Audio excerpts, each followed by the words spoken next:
Kevin Orosz. Welcome to the Re-Evolution podcast. This one is exciting. This is a blast from the past and a full circle to earlier this year because I'm joined with my brother and what I would name you as a human design adept expert, YnDon Clark, or YnDon Early Light on Instagram. And yes, this is going to be an episode that you'll want to listen to if you want to understand social dynamics, sacred human resources, and how to syn architect. So this is about synarchy, not hierarchy. A community, a business, a relationship between one or more humans. And so welcome, brother. I'm stoked to be here with you live in Boulder. Honored to be here, Kev.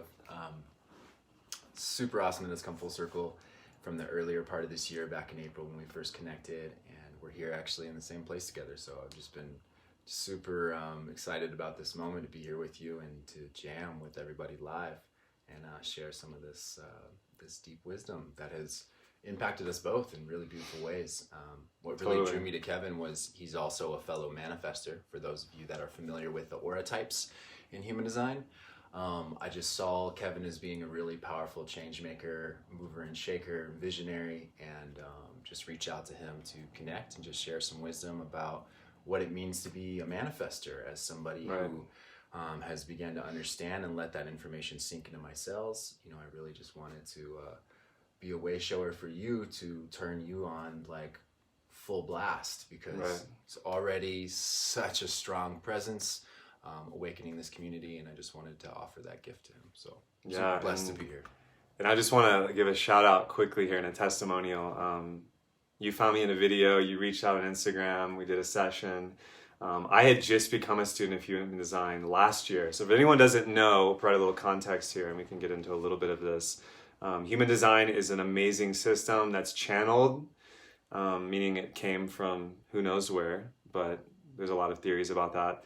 And it's combining so many different esoteric mind-body maps. The gene keys, numerology, astrology, the chakra system, the I Ching, the Enneagram. Am I missing any? I mean, there's like... The Tree of Life. The Tree of Life, yeah, the Sephiroth. Like, it's a very potent system that's like personalized to your type of energy and the ways you can like respond and choose to move your energy. And so, you know, we'll let some people like maybe research the basics. There's actually another episode which will be coming out on the podcast soon where we really dive into the basics. In this episode, my intention is to really talk about the social architecture and the ways that design types can really play well together. But all that to say, his reading of me, I'm a manifester, it just like, it clicked so many things, like what to do and what to focus on, and also a bunch of like not to do's. And I was telling him earlier before we hit play, you know, how this year has been like me integrating that and applying it and seeing massive, you know, dividends being paid by honoring this powerful system and honoring, you know, the rational mind may not have all the answers, but in experiential ways, it's been evident to me. So absolutely. I'm very grateful for that. And I think he's going to have some interesting ways to play in his field and invite more inquiry into human design. So maybe let's just start with a little bit of like the the abbreviated version of your hero's journey and how you've stepped into your work. Because I know you do some other things too. You do like permaculture, consulting and design. And, you know, I'm if you're familiar with him, he's tagged here. You can check out his page. But, you know, human design, I feel like is maybe your ace in your deck. Totally. It's in many ways it's become my ace because what I've come to know deeply through the experience of observing, integrating, experimenting with the knowledge is that I begin to see that it touches every last corner of life. You know, as somebody that came to this knowledge, really I'd say, you know, through my love for astrology, but saw how it really deeply applied from the lens of permaculture, I began to see that there were these deeper patterns to be recognized within the system. And so I saw that it was something that not only impacted me on a personal level, but in tribal interactions where we're cooperating, trying to create these new paradigm structures, implement this movement that we see as visionaries, moving forward. And one thing I've noticed is that cohesion is something that we are always working out the kinks on. Right. And that was the aspect of human design that really brought me to it. And just like you said, paying the dividends, like the experience of it is really where you see it working in your life. You know, it's not just necessarily the information. The information is like a raft to get you to the shore. Most people who are absorbed in the information mistake the raft for the shore. So it's really something to be applied in life. And so the short version of like, you know, how it really became my ace was about 4 years ago. I was going through my Saturn return, and it was when I actually came across this information. And I was in a conversation about astrology. You know, we were talking about Vedic and Western and how they were kind of like opposing camps. And then my friend mentioned human design because both the Vedic and the Western calculation are a part of the map. And I thought that was really fascinating because I've always been seeing, you know, that there's always a way to make things work. There's always a way to move beyond resistance or the roadblocks, Right. Which is something that manifestors see. That is something that we are actually here to do, is to push stagnant energy past the threshold and catalyze change, and really mutate the field. And you could replace mutation with transform or this to evolve. And so I'd really seen that this was a beautiful tool. I was really excited about it. And it took me about 4 years of actually observing it, working with it, going through the deconditioning process with the information to really understand that this was something that impacted my health on a mental level, on a physical level, on an emotional level. It was changing my relationships, my ability to actually find coherence in my relationships. And whether those relationships were romantic, they were friendships, or it was group dynamics. And that's where I've really seen that the biggest impact with the human design system, and also applying the gene keys in an integral way. We have an overarching system of hologenetics that really is like a soul map that's really going to show every person their unique owner's manual. And so in many ways, we all have vehicles, right? And the aura and the incarnation is like a vehicle, the Merkaba, the light vehicle, right? So, but each one is designed very differently. It's spatial in a way that we have specific, unique crystalline orientations of our DNA that embody in certain ways. And so this information allows us to know how to navigate with a specific strategy and a specific authority that's like the inner GPS system for us. And it allows us to almost like Aikido, to like effortlessly move energy without exhausting our fuel. And so that's where I see in the realm of, Synarchy architecture when it comes to visionary culture and moving this movement forward. This is going to be really key. This is going to be very integral to how we actually find coherence, how we actually embody and self-actualize our individuality, and to find what our pure genius is, so we can embody that rather than trying to fulfill all the roles, rather to know what our role is, and to honor other roles and lift them up where they need to be seen and recognized and invited in to share their gifts. This is the key leverage point. If we want to talk about leverage, and I want to provide context here and really collapse this wave function because we're already on the thread. So why do you read a horoscope? That's why I want to challenge anyone listening right now. Why do you read a horoscope? Or astrology, whether it's in Cosmo or online, everybody's got their favorite system. It's kind of like reading the weather, like the cosmic weather or something like that, where we all have a sun sign or a human design aura type, and when you go out into the world, if it's raining, you want to be like, oh, I should bring an umbrella. That's a good grounded way to think about it. So we were just speaking about this concept I've always played with, I've been playing with for the past 5 years of social physics and natural organic ways that when humans come into group or they want to do a project together or they want to create a family or they want to create a community that grows its own food, there's very natural laws governing it. Just like atoms, just like electrons and protons, just like glial cells in your body. There's a map there, and I could just kind of intimate it. This was pre like me knowing about any of this information, which helped it like click in. And so I had this concept too of like once I became an entrepreneur, like sacred human resources. So say we have a company and we want to like 10x our sales, or we want to supercharge innovation and get a new product. What is the best energetic way to map the team so that energy is not only amplified, but it's effortless and we break through resistance zones? And so the first place I went was like, oh, astrology and numerology. It's like, we should probably keep the Leos and the Aries, a few chains apart because their fire is going to get too hot and burn each other. Or like with the numerology, it's like, okay, like let's get like the 11, 22, 33s on the councils that like dispense knowledge to all like the 4s to work on it. Like I had all these ideas. And so maybe like this is where you could drop into the idea of specifically human design, creating synarchy, which I want to invoke synarchy as opposed to hierarchy, or actually it's on an octave, it's on an opposition. Hierarchy is power over. Command hierarchies are what the human world has been built on for a while.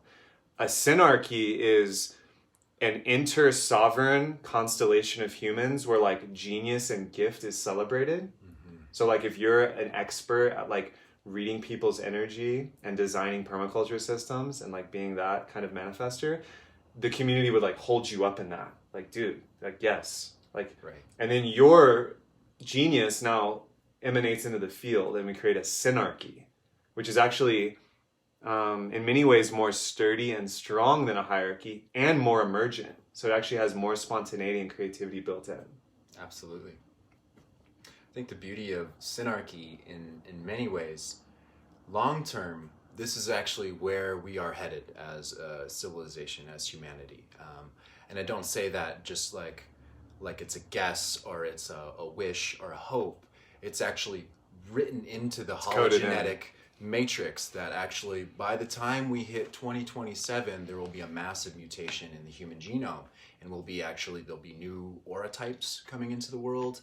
And we will be shifting out of this old galactic cross, this cross of planning, and we'll be actually moving into a new period in time. And synarchy is a huge theme there.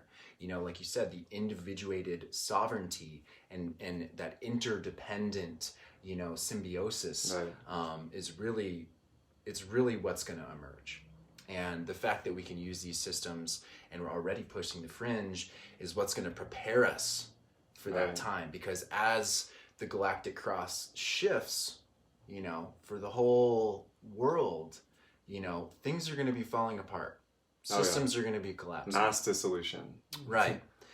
And being prepared, especially starting on the internal, individual level, to know and discern who I am and what my role is, and actually what is, my nature that is going to get me through this, is that piece with human design that I think is really integral. Now, on a practical level, you were mentioning that shift into synarchy.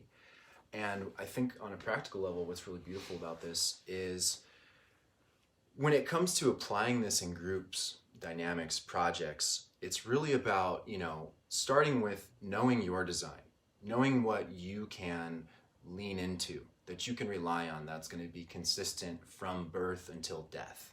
That's your design. And everything in design is very much binary in nature. We live in this, even though we have this deep remembrance of the singularity and the universe, we do live in a plane of duality. We do live in what is called the biverse. And this is that basic matrix template on which the binary code is built. And just like in genetics, genes are a binary code, zeros and ones.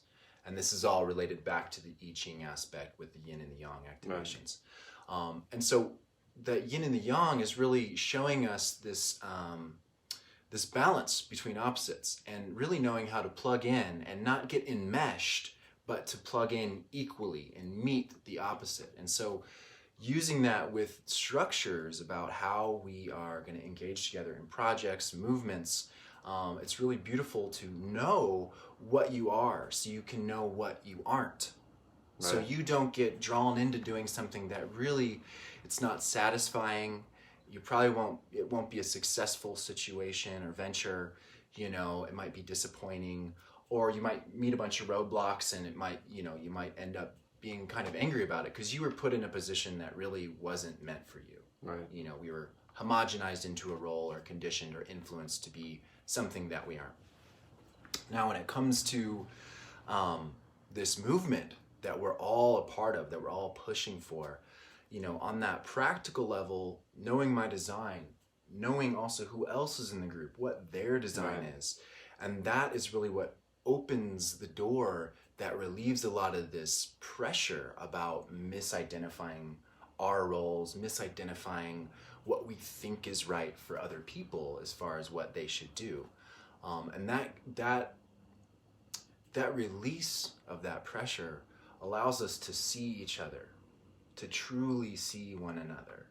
Yeah. And then I can honor you for your design and not influence you to be something that you are not. Right. To make you like me. Totally. Because we always want to relate. You know, the opposites are attracting to actually create a third Trinity effect, to alchemize. Yeah. Right. And to be aware in these ways, conscious of our definition and our openness in our charts, allows us to be reflection points for each other. Yes. You know, rather than... this is like counter to the like homogenization force, which is something you've seen emerge in government and business in the corporate world, where, let me just paint a picture of the old world that, you know, I feel like I've incarnated to help like lightning bolt through. Command hierarchy, right? You have a boss, you place at the top of some kind of structure. Usually it resembles a pyramid because it widens as you go down.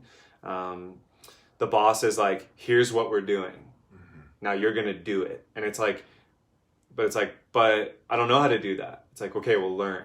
Or it's like, there's a conditioning force that's coming from top down that just pushes, and it's very masculine and it's very logical, and it is effective. It's built a lot of the world we're in. However, what it doesn't account for is what you're speaking to, which is like the unique differences between oppositions in people. So for example, the corporate versus the artist type, that's a classical opposition we saw erupt in the 60s. That structure, the command, like power over, like I'm the boss, do it because I say so. It doesn't allow room and space for the individuation and genius and spontaneity and emergence. And when you shut that down, what you get is boxes. You get these geometric cubes, emotionally, mentally, and physically, that are actually they're containment fields of energy. This is what's fascinating about like studying, you know, the modern world and buildings. Like, how many people feel like really activated and good in a concrete, like, you know, rectangle surrounded by more concrete with a lot of people that are not fully expressed? Because that's what the command hierarchy does. You're going to get shit done because there's a hierarchy, but a lot of people are going to be unexpressed, either because they're not in their genius, they're not in their gifts, or they're doing something they don't want to do. They're in their opposition. Yeah. And so to really ground this all in, maybe you don't know what the funk we're talking about because we haven't even mentioned the types in human design. And I'm going to try to really crystallize this pitch, and you can come in with your wisdom.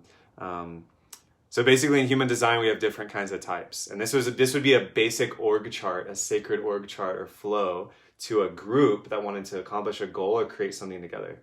So you have manifestors initiating, which you and I are both manifestors. So manifestors would come in with information, a download or an expression that would initiate and catalyze the field.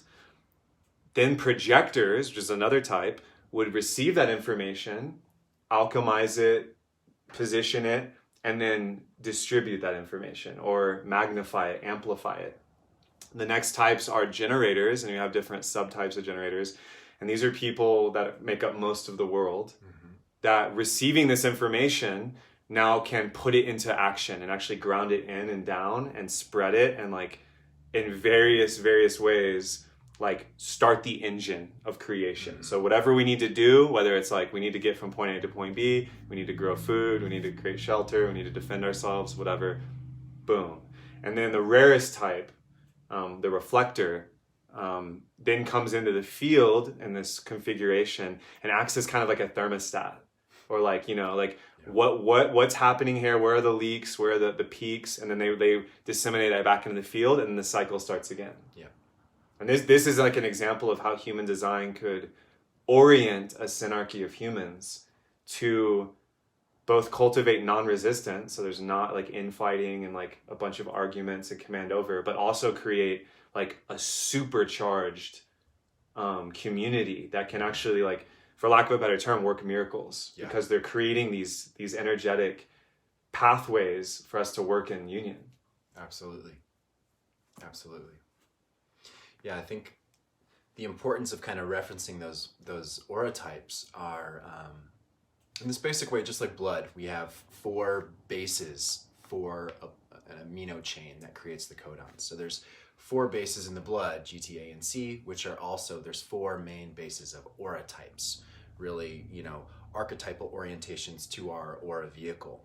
And in that same way, we use certain vehicles for certain tasks, right?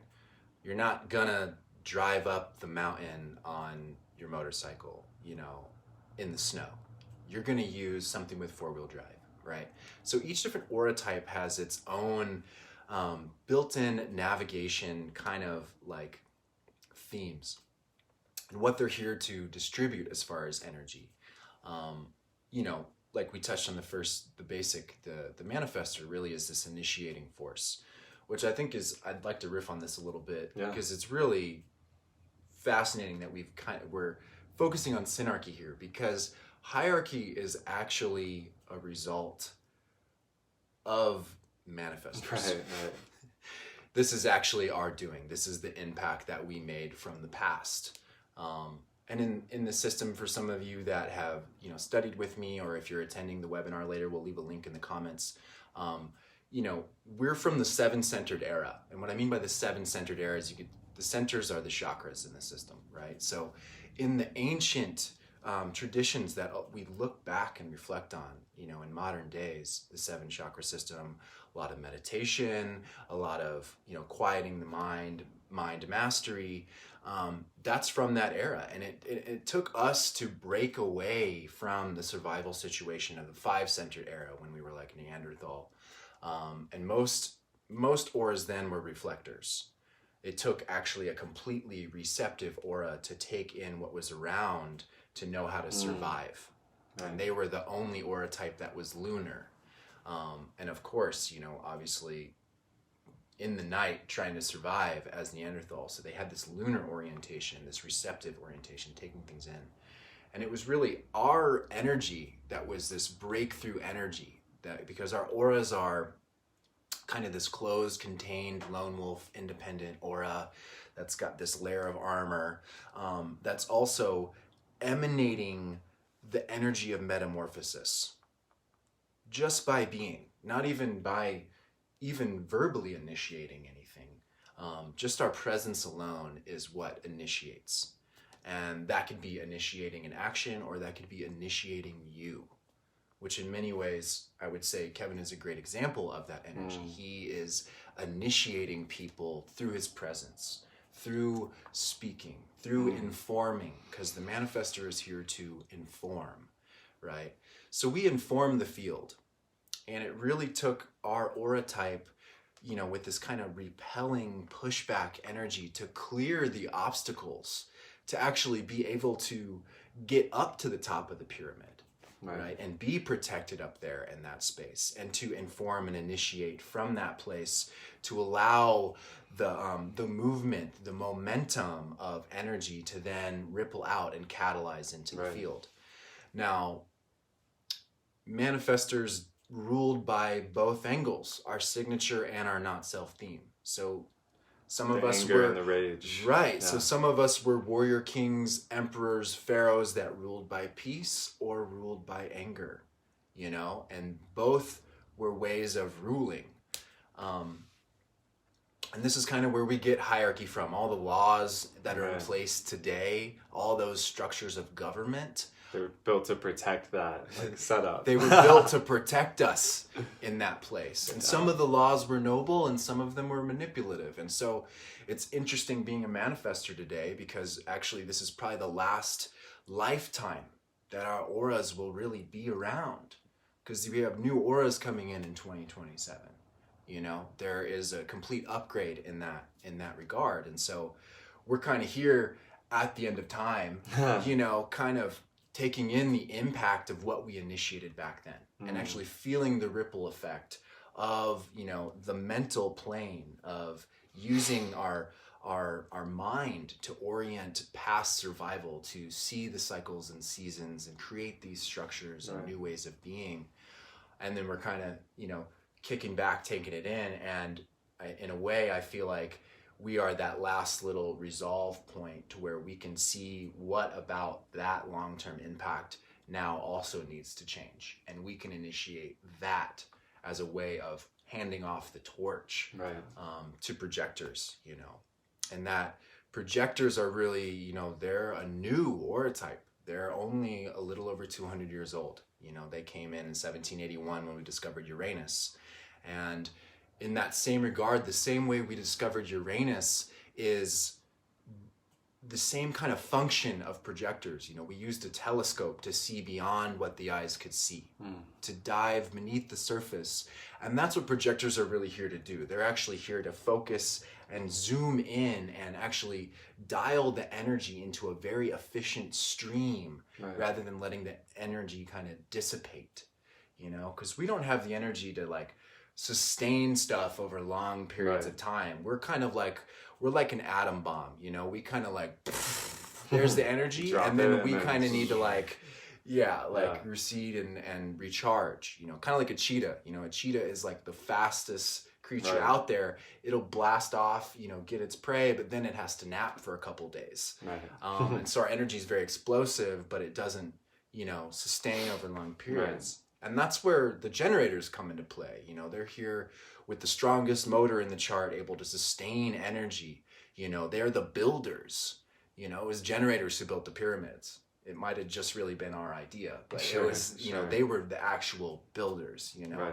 And the projectors were guides. You know, they're here to be guides. They're here to make everything so much more efficient. And just like the telescope, you know, they really zoom in and see beneath the surface. You know, they're here to master things. They're here to weave the network, you know, fine-tune the details.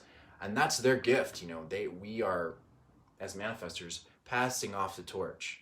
This is a Uranian era, a 9-centered era that we are in, you know, and projectors are here, you know, to lead the way, to fine tune, to bring spirit awareness, you know, to what we do, and to remediate all of the mental aspects that are, you know, ripples from the 7-centered era. Word. Wow. So this is fascinating, because like, I mean, this is mythological, energetic. I mean, there's so many layers here. And so I really invite anyone listening to take from this what you will. And we're going to have a link in the show notes and the comments here, so you can find out your type and learn a little more about, you know, how you fit into this whole setup. I would say, you know, even if you're going to take this with a big grain of pink Himalayan salt, on a very basic level, this will just teach you about how your energy flows, whether that's sacral, emotional, mental, whether that's the way you work, the way you love, etc. And I love this perspective of like the cycles of time, which, by the way, all the ancients in their prophecies picked up on this time as a turning point. And you can just pick a tradition in the world, there's a good chance they wrote a myth about it. So I want to dive into this a little more, about Synarchy and the passing of the torch. Manifestors, the old like warrior kings, queens, ruled in a certain way, created hierarchy, created law codes and writing, you know, very powerful, got us to this point. And man, with technology, with Earth, the internet is like a feminizing force, and like a massive like mycelial network that's connecting the Earth now, which is amazing. It allows us to do what we're doing right now. What can you say about this new type that's coming in, and how like the world is being inherited by projectors, generators, And like reflectors, I assume, are kind of on their way out as well. I'd say in many ways it feels that way. You know, they are the rarest, and they're kind of like the canary in the coal mine. Right. You know, back in the day, miners would take a canary down in the coal mine because they didn't have these advanced technologies to sense like toxic and noxious gases that would kill them. But the canary was so sensitive that as soon as it started freaking out, you know that you had like 2 to 5 minutes to get out of there. And so in that regard, reflectors are like the great assessors of how well or not things are going, you know? And I think that they are leaving just as we are leaving too. And these new auras are coming in. And just to touch on generators again too, is like, you know, the generators are here to stay. You know, we're talking 70% of the population are generators. And they are the only aura type that is sacral in nature. They have a defined sacral. They are actually the life force of the planet. You know, so if you're a generator or a manifesting generator, you are actually the life force of the planet. You are kind of a part of the aura of the planet. So your ability to be satisfied or frustrated directly affects how the planet feels. So we wonder why we live on a planet that is like, you know, she's kind of going through some growing pains, like throwing some lava, you know, some tsunamis and storms and droughts. Like that's actually a result of a lot of generators being frustrated.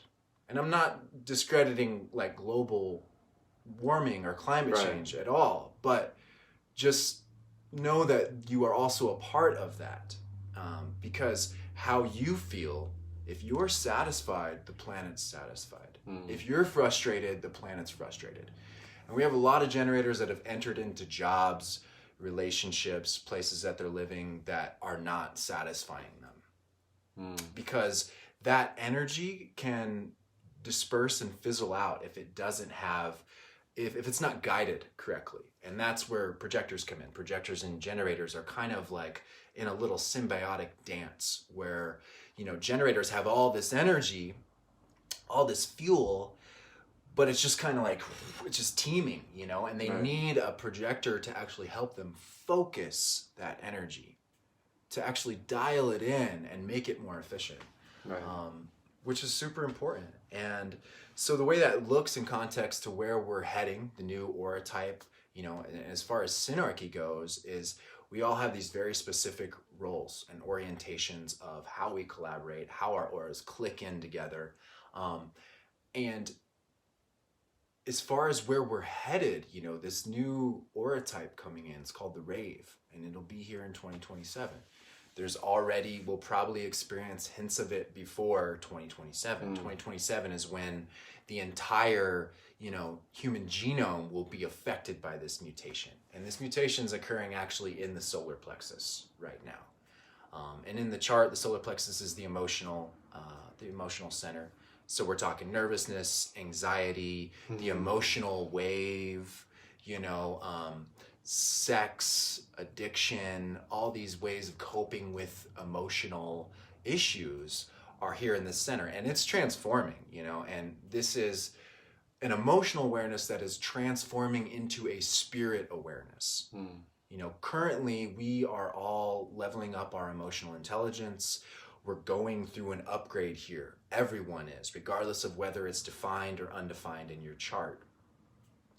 And you have the channel of openness, 1222. I also have the channel of openness at 1222, which is where the seed of this mutation is occurring, is in this individual circuit, in the individual circuitry in the chart. And so this is something that we are actually directly experiencing in a very deep way, and also a transmitter of this mutation in a lot of ways.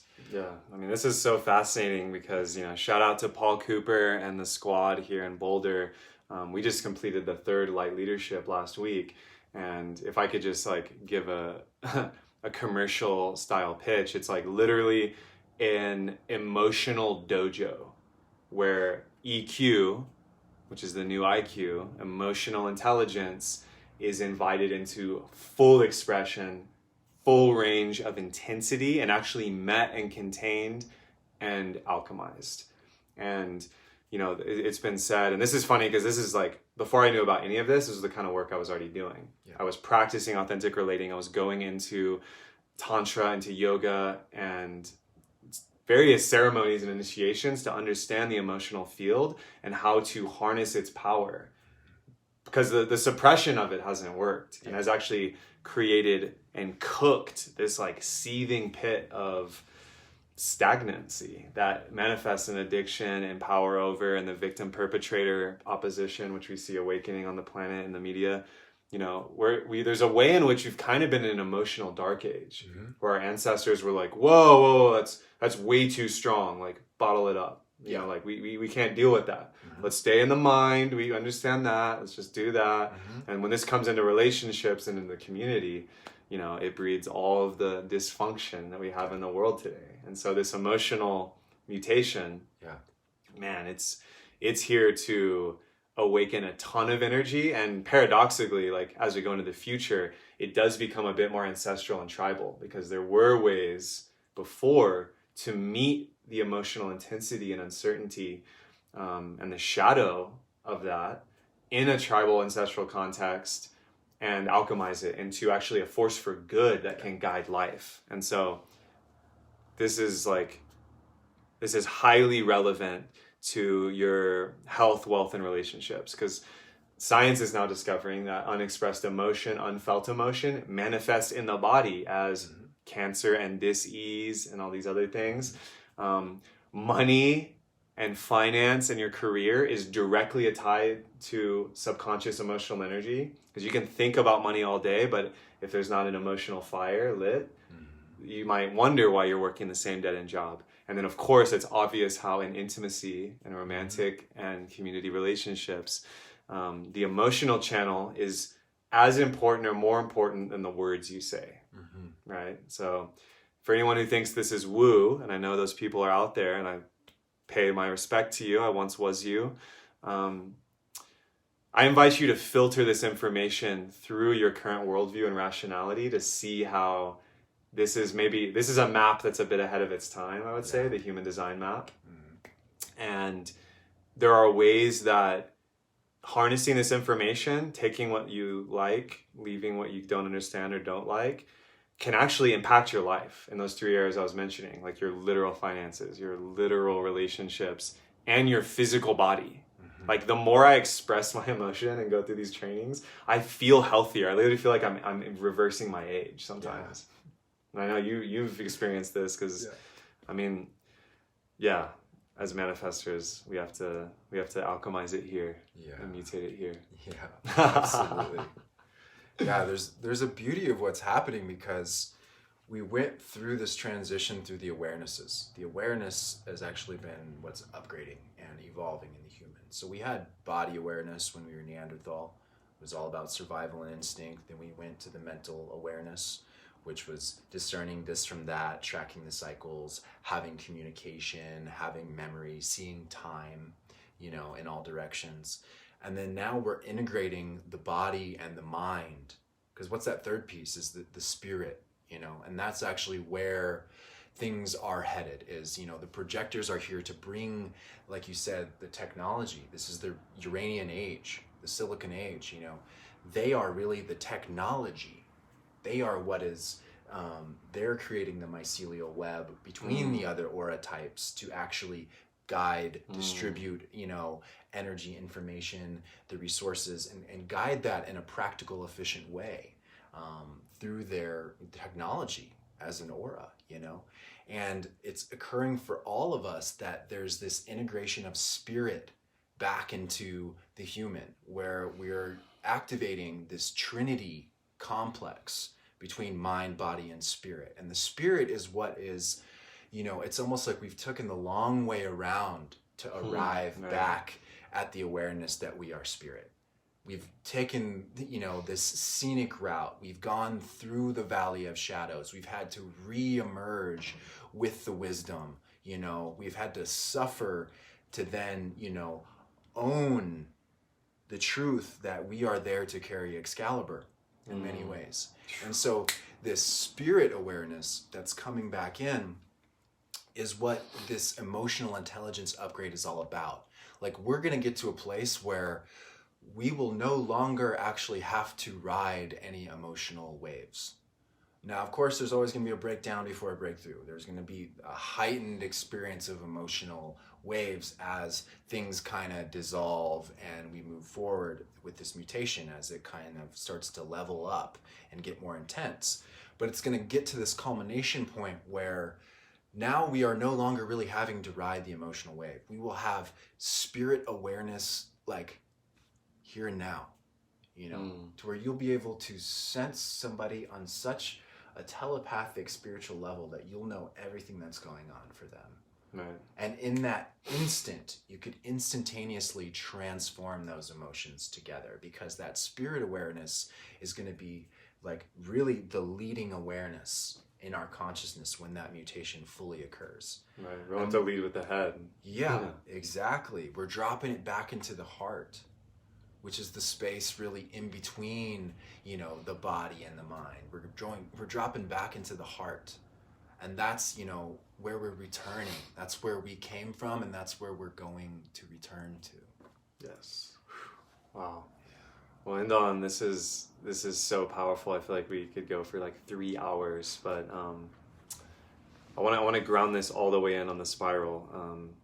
Again, a few invitations. One is like, obviously for those listening, learn about your aura type, learn about human design, and we'll have pathways to do that. But what are you currently working on, and how can people receive a reading from you? Because I want to invite people to do that. Like I said, his reading changed my life. So cool. Thanks, brother. I appreciate that. So y'all can plug in with me however you like. You can contact me via my Facebook page. I am actually getting ready to launch a masterclass on human design. It's going to be the Hologenetic Foundations. So that's going to be basically a course that is going to probably give you everything you need to begin the first year or 2 or 3 of your journey. This class is going to break down all of the hologenetic origins of human design, you know, where it came from, how it applies to the overarching theme of time. You know, I'm going to take you through the beginning, the conception of the biverse, you know, the Big Bang. I'm going to take you all the way through time, teach you about the different aura types and their relationship to aspects of human evolution. We'll take you then into the chart mechanics, and I'll show you a lot of basically the esoteric systems that are synthesized into this. I'll also show you the biology, quantum physics, modern science aspects for those of you that are more logical, left-brained. We'll give you actually some amazing scientific information, because human design really is a bridge between worlds. You know, it's the most modern, you know, it's one of the most modern gifts to humanity. You know, it was brought to the world in 1987. And a man named Ra-Uru, who received a download where a blue consciousness, a orb of light actually entered into his body, and he received this wisdom. So I wouldn't say it's a new system or an old system. It's actually a reemergence of something that was once whole that then fractured into different things, like the Tree of Life in the Kabbalah, or the I Ching, or the, you know, chakra system, or astrology. This is really weaving them all back together. So the class will take you through all of that. You'll learn about how to read a chart, aspects of the chart, and really getting you deeply in touch and aware of how your design functions, your different aura types, your different profile types, your different authority, incarnation cross, all these aspects. And there's ways we can really apply this to our health, our relationships, collaborations, even aspects of like when we dream. We can look at how your chart's affected when you're sleeping. There's so much to go into, and that'll be in the masterclass. So in the comments, what I'll do is I'll post a link to the rest of the information if you guys want to take a look at that. I'm going to be doing discounted sessions until New Year's. So definitely peep that. I'll put some information about that in the comments. And then also today at 5 o'clock here, Boulder time, General Mountain time, I'm going to be having a webinar, a free webinar. You're all invited. I encourage you to come out, and we're actually going to talk about the aura types more in depth in that class. And so I'll post the Zoom link for that. You're all more than welcome to come. And yeah, just super stoked to be here with you, brother. And there'll be more to come. Thank you, man. Appreciate you. Yeah. Manifestors unite. Thank you all for tuning in. We're going to have the links in the show notes, in the comments. This has been the Re-Evolution Podcast. Love you all so much. And make sure you follow YnDon online. He'll be here. He's tagged up in the video. And yeah, let's bring in the Synarchy, fam. Visionary Paradigm starts today. I don't need to remind you that it is the 12/12 portal, right? Meow. So thanks again, brother. Bless. Ciao, y'all.